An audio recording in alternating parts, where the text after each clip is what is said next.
Good morning students, જય સ્વામિનારાયણ. આજે આપણે પડતરનું વર્ગીકરણ ભણશું, કોસ્ટ ક્લાસિફિકેશન. હવે પડતરનું વર્ગીકરણ અલગ અલગ રીતે થઈ શકે. પડતરની લાક્ષણિકતા મુજબ તેની જુદા જુદા જૂથમાં કે વર્ગમાં વહેંચવામાં આવે છે. અલગ અલગ રીતે વર્ગીકરણ થતું હોય છે. પહેલું છે પડતરના તત્વો અનુસાર. પડતરના તત્વો અનુસાર આપણે પ્રત્યક્ષ પડતર અને પરોક્ષ પડતર એમ બે ભાગ પાડી શકીએ. પાછા આના અંદર બીજા ડિવાઈડ થશે. બીજું છે કાર્યો કે કામગીરી અનુસાર. તો કારખાના પરોક્ષ ખર્ચા, ઓફિસ કે વહીવટી ખર્ચા, વેચાણ વિતરણ ખર્ચા અને સંશોધન ખર્ચા જેવા ભાગ પડતા હોય છે. ત્રીજું વર્ગીકરણ છે આપણું વર્તણૂક કે ગુણ પ્રમાણે વર્ગીકરણ. એ કે ટાઈપનો ખર્ચ છે એના આધારે કેવી ટાઈપની પડતર છે, તો કે એમાં સ્થિર ખર્ચા, ચલિત ખર્ચા અને અર્ધચલિત ખર્ચા એમ ત્રણ ભાગ પાડી શકીએ. પછી છે સમયને અનુલક્ષીને વર્ગીકરણ કરવું હોય તો ઐતિહાસિક પડતર અને પૂર્વ નિર્ધારિત પડતર એમ બે ભાગમાં વહેંચી શકાય. પેદાશ કે મુદતના આધારે પડતરનું વર્ગીકરણ કરી તો બે ભાગ પાડી શકાય, પેદાશની પડતર અને મુદતી પડતર. અને છેલ્લું છે સંચાલકીય નિર્ણય માટે જો ભાગ પાડતા હોઈએ તો સીમાંત પડતર, સંબંધિત પડતર, તફાવત પડતર, ડૂબેલી પડતર અને વૈકલ્પિક પડતર એમ પાંચ ભાગમાં આપણે ડિવાઈડ કરી શકીએ. વન બાય વન પાછા જોઈએ તો પહેલું આપણે છે પડતરનું વર્ગીકરણ પડતરના તત્વો મુજબ. એના તત્વના આધારે ભાગ પાડીએ તો પ્રત્યક્ષ પડતર અને પરોક્ષ પડતર એમ બે ભાગમાં વહેંચી શકીએ. આગળ પણ મેં જ્યારે તમને આ ચાર્ટ સમજાવેલો હતો ત્યારે પણ આપણે વાત કરી હતી કે પડતરના ત્રણ ભાગમાં માલસામાન, મજૂરી અને પરોક્ષ ખર્ચાના ભાગમાં વહેંચીને એને ફર્ધર ડિવાઈડ કર્યા હતા. પ્રત્યક્ષ અને પરોક્ષ ખર્ચા, પ્રત્યક્ષ અને પરોક્ષ મજૂરી એમ પ્રત્યક્ષ અને પરોક્ષ ખર્ચા એવી રીતે ભાગ પાડ્યા હતા. ક્લિયર? તો એમ અહીંયા પ્રત્યક્ષ અને પરોક્ષ ખર્ચા શું છે એ આપણે ખબર છે. પ્રત્યક્ષ ખર્ચ એટલે એવો ખર્ચ કે જે ઉત્પાદન સાથે સીધી રીતે સંકળાયેલો છે, ડાયરેક્ટલી રિલેટેડ છે, અને આપણે શું કહીએ છીએ પ્રત્યક્ષ ખર્ચ. જ્યારે પરોક્ષ ખર્ચ કોને કહેવાય? જે સીધી રીતે સંકળાયેલો નથી ઉત્પાદનમાં, પણ ઉત્પાદનને કરવા માટે જરૂરી છે એવી પડતરને આપણે શું કહીએ છીએ, જે સીધી રીતે ઓળખી નથી શકાતા પણ ઉત્પાદનમાં એનો ભાગ તો હોય જ છે, એને પરોક્ષ પડતર કહેતા હોઈએ છીએ. પ્રત્યક્ષ પડતર જે ખર્ચા ઉત્પાદન માટે પ્રત્યક્ષ રીતે કરવામાં આવે છે અને જે ઉત્પાદનના એકમ, કામગીરીનું એકમ કે પડતરના કેન્દ્ર સાથે સીધી રીતે ઓળખી શકાય છે. આપણે વાત કરી હતી કે એક એકમમાં કેટલો ખર્ચ થયો એ સીધી રીતે ઓળખી શકાય તો એને પ્રત્યક્ષ પડતર કહેવાય. આપણે ઉદાહરણ પણ લીધું હતું કે કુર્તી બનાવવા માટે કાપડ છે તો એ શું કહેવાય, સીધી રીતે ઓળખી શકાય કે એક કુર્તીમાં 2 મીટર જોઈએ, તો પણ દોરો કેટલો જોઈએ એ એક કુર્તીમાં કેટલો જોઈએ એ સીધી રીતે ઓળખી ન શકાય તો એને આપણે શું કહીશું, પરોક્ષ પડતર કહીશું. દાખલા તરીકે આપણે કહીએ કે કાપડમાં વપરાયેલ સૂતર કે કાપડ વણનાર અને ચૂકવેલ મજૂરી એ બધા પ્રત્યક્ષ પડતરના ઉદાહરણ કહી શકાય, જેને ઓળખી શકાય એવી પડતર નામથી પણ ઓળખવામાં આવે છે. બીજી વાત કરીએ, બીજો ભાગ છે પરોક્ષ પડતર. પરોક્ષ પડતર એટલે જે ખર્ચ કોઈ એક ઉત્પાદન એકમ માટે કે પડતર કેન્દ્ર માટે કરવામાં આવ્યા ન હોય, પરંતુ જે ખર્ચ સમગ્ર ઉત્પાદન માટે કરવામાં આવ્યા હોય અને જેને ફાળવવા પડતા હોય તેને પરોક્ષ પડતર કે સામાન્ય પડતર કહેવાય છે. આવા ખર્ચ આખા ધંધાકીય એકમ માટે કરવામાં આવે છે. એમ ન કહેવાય કે પર્ટિક્યુલર એક એકમ માટે એટલું, પણ એમ કહી શકાય કે ટોટલ 50 યુનિટ બનાવે એમાં ટોટલ ખર્ચ આટલો થયો, પછી એને આપણે 50 એકમો વચ્ચે વહેંચવું પડે, એને યોગ્ય આધાર લઈને ફાળવવું પડે, એને શું કહેવાય, પરોક્ષ પડતર કહેવાય. દાખલા તરીકે કારખાનાનું ભાડું છે તો એમ ન કહી શકીએ કે ભાઈ કુર્તી બનાવવા માટે એક કુર્તી બનાવવા માટે એટલું ભાડું ચૂકવ્યું, એમ નહીં. એ તો મહિનાનું એટલું ભાડું, એમાં મહિનામાં તમે કેટલી કુર્તી બનાવી એના આધારે એને ફાળવણી કરવી પડે. ક્લિયર? હવે પ્રત્યક્ષ ખર્ચા અને પરોક્ષ ખર્ચાને ફરીથી અલગ અલગ ભાગોમાં વહેંચી શકાય. પ્રત્યક્ષ માલ સામાન, પ્રત્યક્ષ મજૂરી અને પ્રત્યક્ષ ખર્ચાના ભાગરૂપે. પ્રત્યક્ષ ખર્ચાના 3 ભાગ: પ્રત્યક્ષ માલ સામાન, પ્રત્યક્ષ મજૂરી અને પ્રત્યક્ષ ખર્ચા. હવે પ્રત્યક્ષ માલ સામાન કોને કહેવાય? આ વસ્તુ દરેક ઉદાહરણથી સમજશું તો વધુ ક્લિયર થશે કે જે માલ ઉત્પાદન સાથે સીધી રીતે સંકળાયેલો છે, ઉત્પાદિત વસ્તુમાં એનો ભાગ છે, એવા માલ સામાનને આપણે પ્રત્યક્ષ માલ સામાન કહીએ. દાખલા તરીકે જોડા બનાવવા હોય, જે આપણે બૂટ લેતા હોય તો એમાં લેધર કેટલું વપરાયું, ચામડું કેટલું વપરાયું, એ પ્રત્યક્ષ માલ સામાન કહેવાય. પછી ફર્નિચર બનાવવા માટે લાકડું, એ શું કહેવાય, પ્રત્યક્ષ માલ સામાન કહેવાય. સીધી રીતે ખબર જ પડે કે 100 કબડ બનાવવામાં આટલું લાકડું ખપ્યું તો એ શું કહેવાય, પ્રત્યક્ષ માલ સામાન. પણ આપણે ઘણીવાર એમ કહેતા હોય કે એક શૂઝ બનાવવામાં આટલો દોરો વપરાયો એ ન કહી શકીએ, તો એ શું કહેવાય? પરોક્ષ માલ સામાન કહેવાય. હવે પ્રત્યક્ષ માલ સામાનમાં કેટલાક ખર્ચાનો એવા પણ ખર્ચાનો સમાવેશ થાય છે. દાખલા તરીકે આયાત વેરા, ડોક ચાર્જીસ, વાહન વ્યવહાર, ગોડાઉન ખર્ચ, ખરીદવાનો અને સ્વીકારવાનો ખર્ચ, સુધારણાનો ખર્ચ, જે જનરલી મૂળ ભરતિયામાં જ ઉમેરી દેવામાં આવતા હોય, તો એવા નાના નાના ખર્ચા પણ આપણે પ્રત્યક્ષ માલ સામાનમાં ક્યારેક લેતા હોઈએ છીએ. બીજું છે પ્રત્યક્ષ મજૂરી. પ્રત્યક્ષ મજૂરી કોને કહેવાય? તો કે જે ઉત્પાદન સાથે સીધી રીતે સંકળાયેલ છે એવા કામદારને ચૂકવેલ મજૂરીને આપણે પ્રત્યક્ષ મજૂરી કહીએ. મેં તમને ઉદાહરણ આપ્યું હતું કે આપણે કુર્તી બનાવવાનો બિઝનેસ છે, તો કુર્તી બનાવવા માટે જે સિલાઈ કરે છે એ કામદારને, દરજીને જે આપણે ચૂકવીએ એ મજૂરીને આપણે શું કહીએ છીએ? પ્રત્યક્ષ મજૂરી કહીએ છીએ. દાખલા તરીકે કાપડના ઉત્પાદન માટે પાવરલૂમ પર કામ કરતા મજૂરને ચૂકવેલ મજૂરી શું કહેવાય?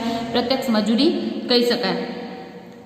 હવે આને પ્રક્રિયા મજૂરી, ઉત્પાદક મજૂરી કે સીધી મજૂરી નામથી પણ ઓળખવામાં આવતું હોય છે.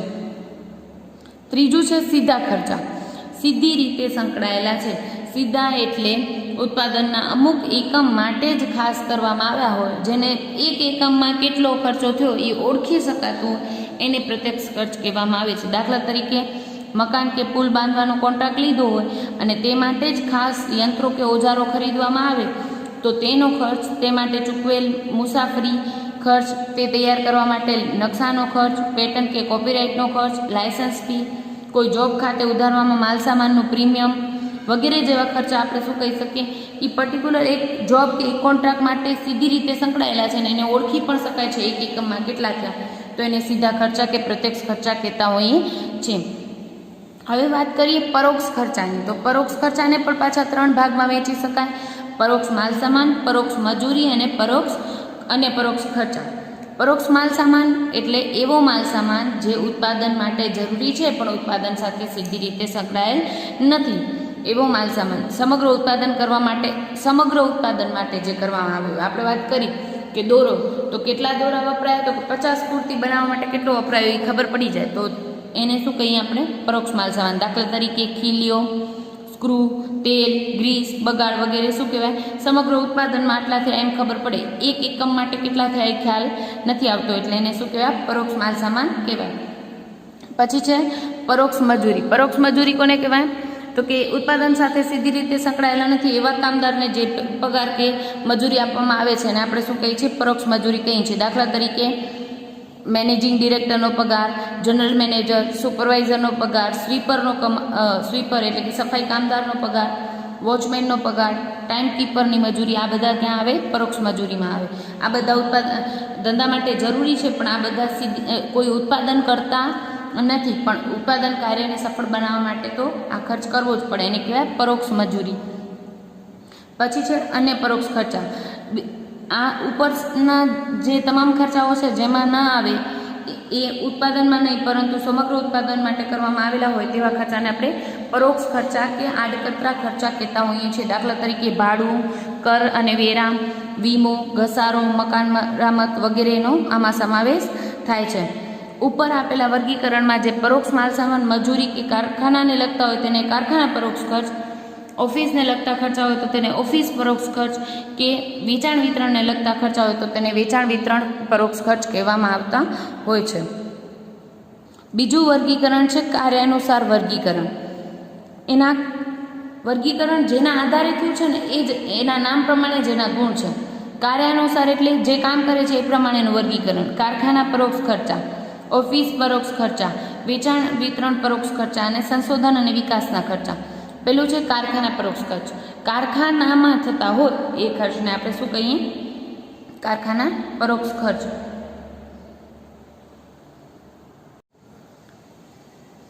ઉત્પાદન પ્રક્રિયાના લાભાર્થે કારખાનાની 4 દિવાલ વચ્ચે કરવામાં આવેલ પરોક્ષ ખર્ચને આપણે કારખાના પરોક્ષ ખર્ચ કહીએ છીએ. ઉદાહરણથી જ સમજશું એટલે વધુ ખ્યાલ આવે. કારખાનાના મકાનનું ભાડું, કારખાનાની જમીનનું ભાડું, કારખાનાના મેનેજરનો પગાર, કારખાના મકાનના ચૂકવેલા કરવેરા, કારખાના મેનેજર અને બીજા મુખ્ય અધિકારીનો પગાર છે, કારખાનાના મકાન, પ્લાન્ટ, મશીનરી વગેરેનું વીમા પ્રીમિયમ કે એના ઉપર માંડી વાળેલ ઘસારો, કારખાનામાં ચાલક શક્તિ તરીકે વપરાયેલ ગેસ, પાણી, વીજળી વગેરેનો ખર્ચ, માલસામાન ખરીદવાનો ખર્ચ, પરોક્ષ માલ સામગ્રી, ઓજાર વિભાગના ખર્ચ અને મજૂરી ખર્ચ, કારખાનાની કેન્ટીનના કામદાર કલ્યાણ પ્રવૃત્તિનો ખર્ચ, ઓવરટાઈમ પેટે ચૂકવેલ મજૂરી અને સુપરવિઝનનો ખર્ચ.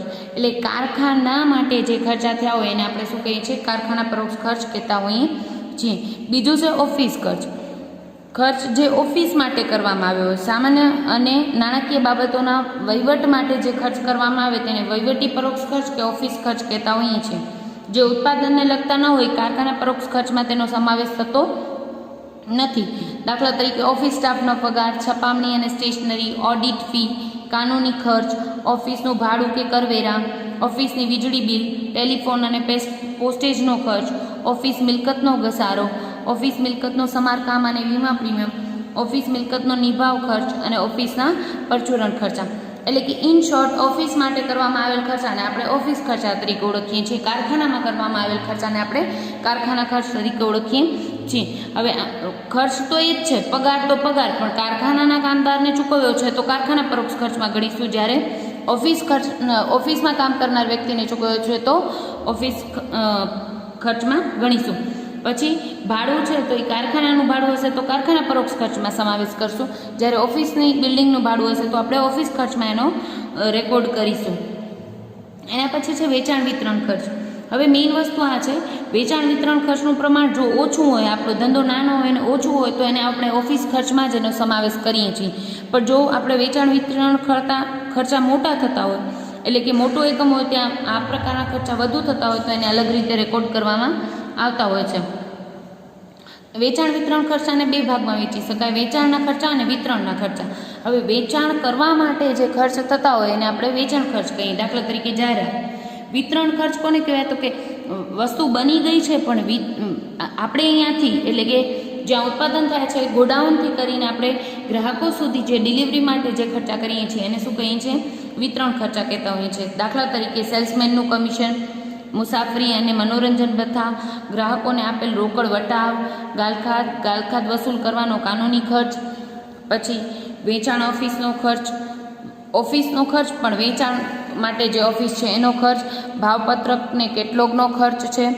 પછી જાહેર ખબરનો ખર્ચ એટલે કે જાહેરાતનો ખર્ચ, પેકિંગ ખર્ચ, વેચાણ માલનું ગાડા ભાડું, ડિલિવરી વાહનનો ખર્ચ, પેકર્સ, સ્ટોર કીપર કે ડ્રાઈવર વગેરેનો પગાર. હવે ડ્રાઈવર એ શેનો હોવો જોઈએ? માલ ડિલિવરી કરતો એનો ડ્રાઈવર હોય તો વેચાણ વિતરણ ખર્ચમાં એનો સમાવેશ થાય છે. નામ પ્રમાણે એના ગુણ છે એટલે યાદ રાખશો. ત્રીજું વર્ગીકરણ કરી શકીએ આપણે વર્તણૂક કે ગુણ પ્રમાણે વર્ગીકરણ. યાદ રાખજો, અલગ અલગ રીતે વર્ગીકરણ છે. પહેલું આપણે જોયું હતું કે પડતરના તત્વો મુજબ, તો પ્રત્યક્ષ અને પરોક્ષ ખર્ચ. પછી કાર્યો કે કામગીરી મુજબ વર્ગીકરણ કરવું હોય તો એ કારખાના પરોક્ષ ખર્ચ, ઓફિસ ખર્ચ, એવી રીતે. અને વર્તણૂક કે ગુણ પ્રમાણે તો કે એના ત્રણ ભાગ પાડી શકાય: સ્થિર ખર્ચ, ચલિત ખર્ચ અને અર્ધચલિત ખર્ચ. હવે નામ પ્રમાણે જ પાછા જઈશું. સ્થિર ખર્ચ કે સ્થાયી ખર્ચ કોને કહેવાય?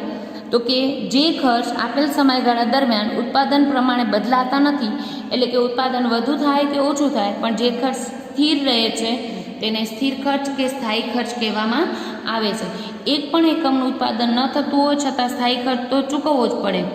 જ્યારે ઉત્પાદન બંધ હોય તો એટલો જ ખર્ચ થાય, ઉત્પાદન ચાલુ હોય તો એટલો જ ખર્ચ થાય, ઉત્પાદન વધે તો પણ ખર્ચ એટલો જ થાય. એવા ખર્ચાને આપણે સ્થિર ખર્ચા કહેતા હોઈએ છીએ. દાખલા તરીકે કારખાના અને ઓફિસ મકાનનું ભાડું.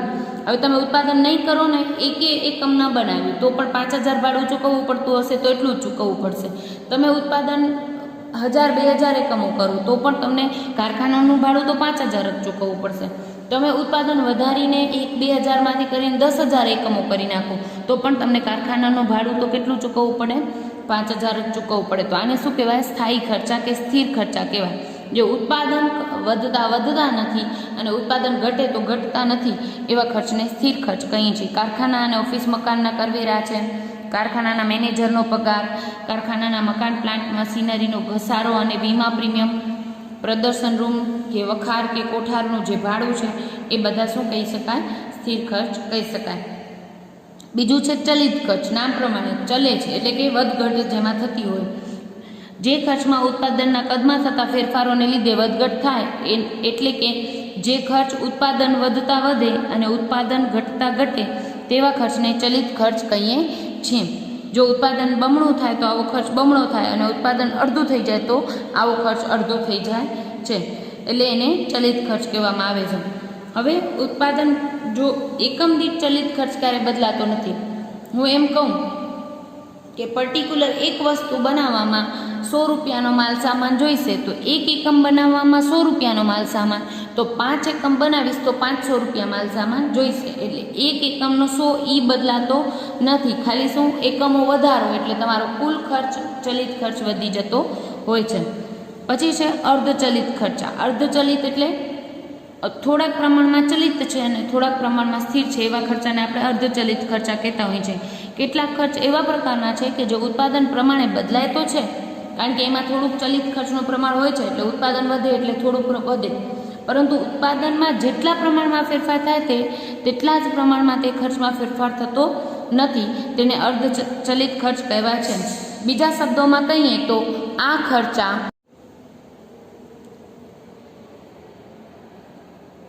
દાખલા તરીકે ટેલિફોન બિલ.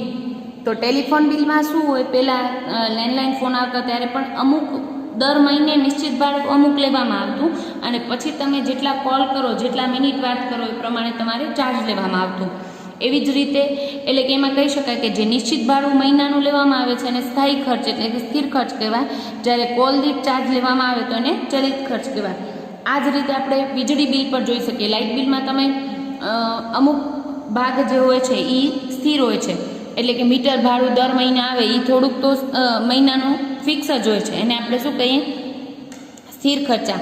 જ્યારે અમુક તમે કેટલા યુનિટ બાળો છો એના આધારે લેવામાં આવતું હોય તો એને શું કહેવાય ચલિત ખર્ચ કહેવાય. દાખલા તરીકે આપણે એમ કહીએ કે ઘણીવાર આપણે બહાર ગયા હોય તો પણ 200 રૂપિયા તો બિલ આવશે જ. એ શું છે, એ સ્થિર ખર્ચ છે કે તમે યુનિટ વાપર્યા કે ન વાપર્યા એનાથી એનો ફેરફાર થતો નથી, એટલો ભાગ એનો સ્થિર છે. અને પછી તમે ઘરે હો તો પણ 200 રૂપિયા તો આવે, પછી તમે કેટલા યુનિટ બાળો એના આધારે વધે બિલ, એ ચલિત ખર્ચનો ભાગ છે. યુનિટ વાઇઝ જે ભાવ લેવામાં આવે છે તો ટોટલ બિલ આવે છે એ શું કહેવાય આપણો અર્ધચલિત ખર્ચ કહી શકાય. આ હતું વર્તણૂક કે ગુણના આધારે 3 ભાગ: સ્થાયી ખર્ચ, ચલિત ખર્ચ અને અર્ધચલિત ખર્ચ. હવે સમયને અનુલક્ષીને ભાગ પાડીએ તો સમયને અનુલક્ષીને પડતરને 2 પ્રકારે ગણાવી શકાય: ઐતિહાસિક પડતર અને પૂર્વ નિર્ધારિત પડતર. ઐતિહાસિક પડતર નામ ઉપરથી ખબર પડે, ઇતિહાસમાં જે એટલે કે ભૂતકાળમાં જે ખર્ચ કરી નાખ્યો છે, કરી નાખ્યા પછી જેને નોંધીએ છીએ એને શું કહેવાય ઐતિહાસિક પડતર. ને પૂર્વ નિર્ધારિત પહેલેથી નિર્ધારિત કરી લઈએ છીએ ને પછી એ પડતર થાય છે એને શું કહીએ પૂર્વ નિર્ધારિત પડતર કહીએ છીએ. હવે ડિટેલમાં જોઈએ તો ઐતિહાસિક પડતર જે પડતર ખરેખર ખર્ચ થઈ ગયા પછી નક્કી કરવામાં આવે છે તેને ઐતિહાસિક પડતર કહેવાય છે.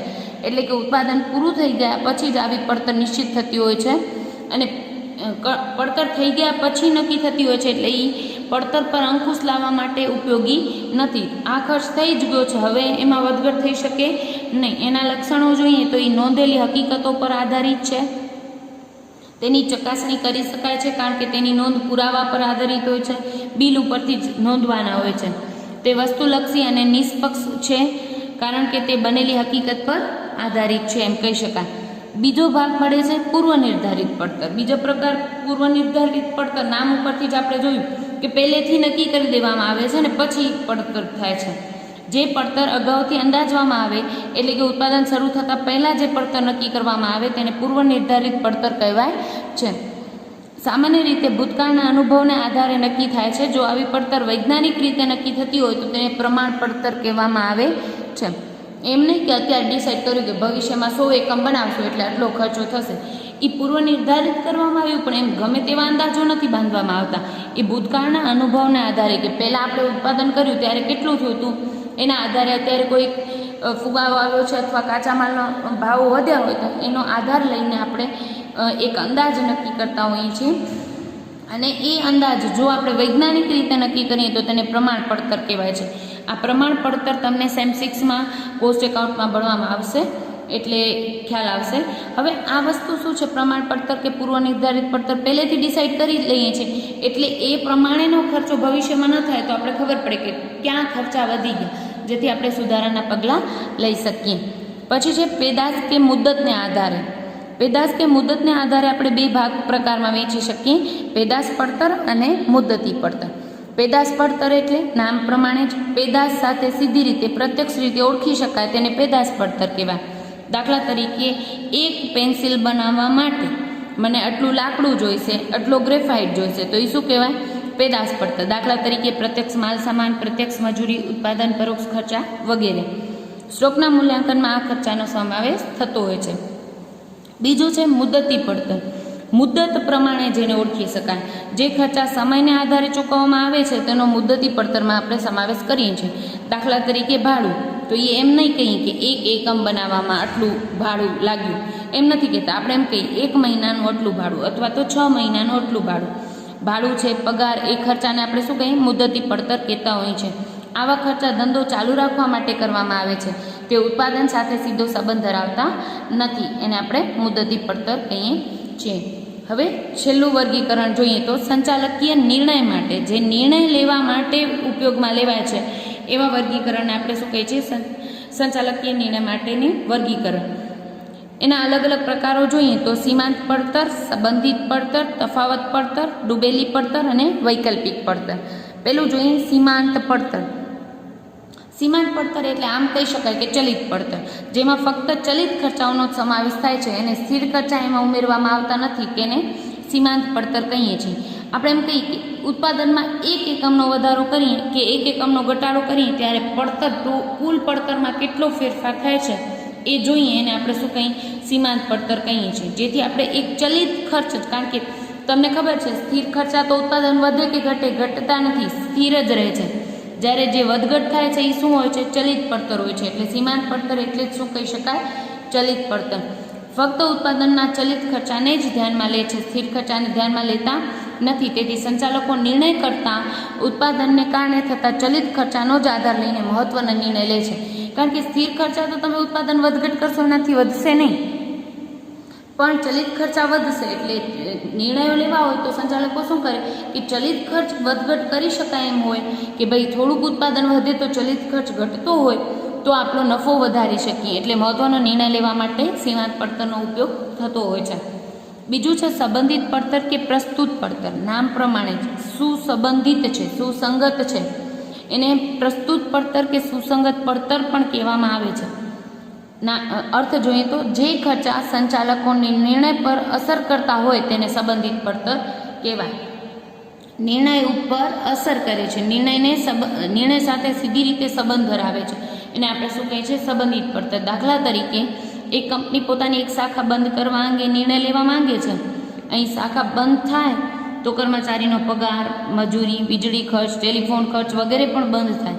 આ બધા ચલિત ખર્ચા છે અને શાખા બંધ થાય તો આ ખર્ચા કરવા પડતા નથી. તેથી નિર્ણય લેવા માટે સંબંધિત ખર્ચા કહેવાય. આ બધા ખર્ચા કેવા કહેવાય? નિર્ણય લેવા માટે સંબંધિત ખર્ચા કહેવાય. પરંતુ જો શાખાનું મકાન ભાડેપટ્ટે ઉપર રાખ્યું હોય તો ભાડું તો અગાઉથી લીઝ ઉપર રાખીએ, ભાડાપટ્ટા ઉપર તો ભાડું અગાઉથી ચૂકવી દીધું છે. હવે ઉત્પાદન બંધ કરીએ તો એ ખર્ચ ઘટવાનો નથી, એટલે એ શું કહેવાય? સંબંધિત ખર્ચ ન કહી શકાય. આમ સંબંધિત ખર્ચ એટલે જે ખર્ચ નિર્ણય લેતા પહેલાં ધ્યાનમાં ન લઈએ તો નિર્ણય જુદો આવે. એટલે કે નિર્ણય લેતી વખતે આ ખર્ચને તો ધ્યાનમાં લેવો જ પડશે, એને આપણે શું કહીએ છીએ? સંબંધિત ખર્ચ કહીએ છીએ. પછી છે તફાવત પડતર. નામ ઉપરથી જ જેનો તફાવત આઈડેન્ટિફાઈ થઈ શકતો હોય. જ્યારે કોઈ નિર્ણય લેવામાં આવે અને તેને કારણે વર્તમાન કરતાં નવી પડતર વધે કે ઘટે તો તેને તફાવત પડતર કહેવામાં આવે છે.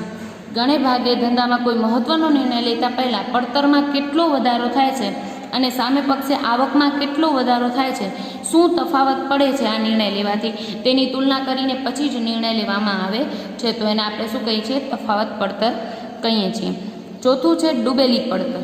ડૂબી ગઈ છે, નામ ઉપરથી જ ખબર પડે. જે ભૂતકાળમાં ખર્ચ થઈ ગયો હોય અને હાલ જે નિર્ણય લઈએ એના ઉપર એની કોઈ અસર થતી ન હોય તો એને ડૂબેલી પડતર કહેવામાં આવે છે. દાખલા તરીકે જૂના યંત્રને બદલે નવું યંત્ર ખરીદવું કે નહીં, જૂના યંત્રને બદલે નવું યંત્ર ખરીદવું કે નહીં તેનો નિર્ણય કરતાં પહેલાં જૂના યંત્રની ચોપડે કિંમત બાદ તેની ભંગાર કિંમત, એ જે એની ચોપડે કિંમત બાદ ભંગાર કિંમત છે એ ડૂબેલી પડતર ગણાય. કારણ કે એ નવા નિર્ણય માટે અસર કરતી નથી, એને શું કહીએ છીએ? ડૂબેલી પડતર કહીએ છીએ. છેલ્લું છે વૈકલ્પિક પડતર. જ્યારે સંચાલકો કોઈ નિર્ણય લેતા હોય ત્યારે કોઈ બે વિકલ્પ હોય, આપણી પાસે નિર્ણય લેતી વખતે બે વિકલ્પ હોય અને તે પૈકી કોઈ એકની પસંદગી કરવાની હોય તો એક વિકલ્પ પસંદ કરતાં બીજા વિકલ્પની આવક જતી કરવી પડે. આ બીજા વિકલ્પની જે જતી કરેલી આવક છે એને આપણે વૈકલ્પિક પડતર કહીએ છીએ. દાખલા તરીકે સમજાવું તો મારો એક બિઝનેસ છે, એમાં મને દર વર્ષે લાખ રૂપિયા તો કમાણી થાય જ છે, બરાબર. હવે વધારાની ઉત્પાદન શક્તિ છે મારી પાસે કે હું વધારાનું ઉત્પાદન કરી શકું એમ છું, અને મારી પાસે બે ઓપ્શન છે, એનું પણ ઉત્પાદન કરી શકું અને બી વસ્તુનું પણ ઉત્પાદન કરી શકું. હવે એ વસ્તુનું 50,000 એકમો ઉત્પાદન કરી શકું એટલી અત્યારે મારી પાસે શક્તિ છે, અને એનું ઉત્પાદન હું કરીશ તો મારી પાસે વધારાનું લાખ રૂપિયા કમાવાની ઓપ્શન રહેલું છે. હવે બીજો વિકલ્પ મારી પાસે એવો છે કે હું બીનું ઉત્પાદન કરું, તો બીનું ઉત્પાદન હું 20,000 એકમો કરી શકીશ. તો આ 20,000 એકમો ઉત્પાદન કરી શકીશ તો સામે કમાણી 70,000 સપોઝ કે હું વધારી શકું એમ છું. તો મારી પાસે બે વિકલ્પ છે. આ બે વિકલ્પમાંથી હું કયો વિકલ્પ સ્વીકારીશ? તો કે ઓબ્વિયસલી જેમાં વધુ કમાણી થતી હશે, એટલે કે આપણે 1 લાખ રૂપિયા એમાં મળે છે તો આપણે પહેલો વિકલ્પ સ્વીકાર્યો. હવે પહેલો વિકલ્પ સ્વીકારતા બીની જે જતો કરેલો ઓપ્શન છે એની જે કમાણી છે આ 70,000 રૂપિયા, એ માટે શું કહી શકાય? વૈકલ્પિક પડતર કહી શકાય. Thank you.